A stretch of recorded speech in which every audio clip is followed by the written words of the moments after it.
Shalom warga kerajaan.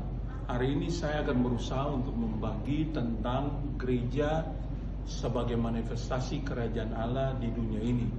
Seperti yang kita tahu bahwa Yesus datang membawa pemerintahan Allah. Nah, dalam Markus 1 ayat 15 katanya waktunya telah genap, kerajaan Allah sudah dekat, bertobatlah dan percayalah kepada Injil. Nah, kerajaan Allah tidak berhenti pada konsep spiritual, tetapi merupakan wujud nyata dari kedaulatan Allah yang memerintah atas seluruh ciptaannya. Kerajaan Allah itu harus dirasakan, dialami, atau dia penuh dalam hati dan pikiran atau kehidupan orang yang bergereja. Nah, kerajaan Allah dimulai dari kedatangan Kristus dan terus berlangsung melalui gereja.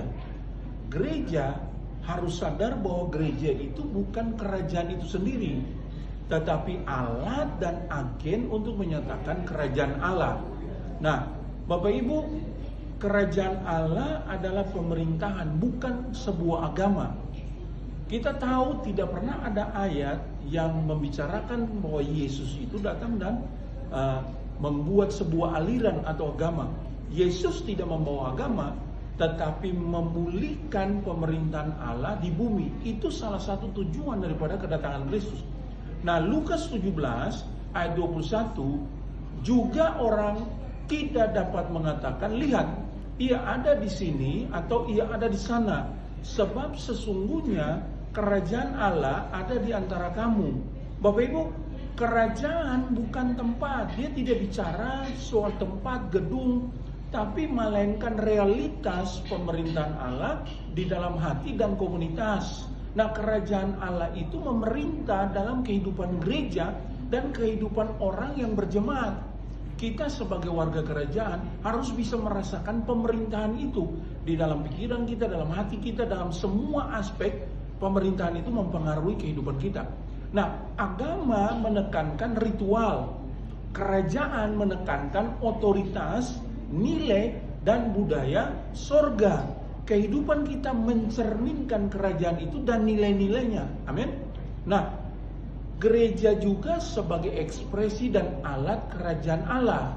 Matius 16 ayat 18-19 dia berkata begini, dan aku pun berkata kepadamu, engkau adalah Petrus. Di atas batu karang ini aku akan mendirikan jemaatku, dan alam maut tidak akan menguasainya. Kepadamu akan kuberikan kunci kerajaan sorga. Apa yang kau ikat di dunia ini akan terikat di sorga, dan apa yang kau lepaskan di dunia ini akan terlepas di sorga. Seperti yang kita tahu, gereja ada untuk memperluas kerajaan Allah di bumi. Ada dua hal, dunia itu bicara tentang sistem, bumi itu bicara tentang semua keputusan kerajaan itu dieksekusi di bumi. Ingat baik-baik Bapak Ibu, dunia itu bicara soal sistem. Sistem di mana? Sistem di tempat kerja kita, di tempat pergaulan kita, dalam keluarga kita. Nah, kita dipengaruhi oleh kerajaan Allah. Sistem kerajaan Allah harus punya pengaruh lebih besar. Nah, gereja adalah perpanjangan tangan pemerintahan Allah. Gereja dipanggil untuk mentransformasi, bukan hanya menginjil, tapi harus ada perubahan, perpindahan dari lama kepada yang baru, dari yang buruk kepada yang lebih baik. Amin. Nah, kita lihat yang berikut, warga kerajaan adalah duta yang diutus. Kita tidak hanya diselamatkan, tetapi diutus untuk membawa budaya surga ke bumi. Ada dua hal bagi kita, panggilan kita secara umum dan panggilan kita secara pribadi. Panggilan kita secara umum seperti yang kita tahu, mengasihi, mengampuni, nilai-nilai itu secara umum. Tapi spesifikasinya kepada kita, panggilan pribadi kita apa? Nah, 2 Korintus ayat 5 dan 20. Jadi kami ini adalah utusan-utusan Kristus. Seakan-akan Allah menasihati kamu dengan perantaran kami. Dalam nama Kristus kami meminta kepadamu, berilah dirimu didamaikan dengan Allah. Setiap orang percaya adalah ambasador, duta dari pemerintahan Kristus itu sendiri. Nah, misi utama bukan sekedar menyelamatkan jiwa, tetapi menegakkan pemerintahan Allah dalam semua aspek kehidupan kita. Di mana saja kita berada, mau di kantor, di keluarga, di pergaulan kita, harus ada nilai-nilai kerajaan yang dikerjakan secara pribadi. Dari pemahaman kita, penerimaan kita terhadap Kristus, itu adalah salah satu pintu untuk kita menghidupi budaya kerajaan itu sendiri. Amin. Nah, kita lihat berkat yang kita miliki pun, warga kerajaan memiliki berkat dan fasilitas kerajaan. Tapi kita harus ingat, mengelola berkat sebagai amanat raja. Segala sesuatu yang kita miliki adalah mandat kerajaan, bukan milik pribadi. Dalam kerajaan tidak ada kepemilikan pribadi. Raja itu adalah pribadi kita sendiri. Kita memiliki raja, kita warga kerajaan. Nah, Matius 25 ayat 21, maka kata tuannya itu kepadanya, baik sekali perbuatanmu itu, hai hambaku yang baik dan setia. Engkau telah setia dalam perkara kecil, aku akan memberikan kepadamu tanggung jawab dalam perkara yang lebih besar. Masuklah dan turutlah dalam kebahagiaan Tuanmu. Nah, apa yang kita miliki, kita harus taat untuk mengelola, mengerjakan. Itu adalah bonus-bonus yang Tuhan berikan kepada kita. Tapi kesadaran kita itu bukan milik kita semata. Kita harus bisa berbagi untuk kepentingan memperluas kerajaan Allah. Nah, raja mempercayakan sumber daya kepada hambanya untuk menegakkan kehendaknya di bumi. Pengelolaan berkat adalah bentuk ibadah kepada raja. Nah, saya rasa kita harus mengerti apa yang kita miliki itu harus menjadi alat untuk memperluas atau menjalankan perintah raja itu bagi kerajaan itu sendiri. Amin. Nah, kita lihat doa Yesus di dalam Matius 6 ayat 10. Dia berkata begini, datanglah kerajaanmu, jadilah kehendakmu di bumi seperti di surga.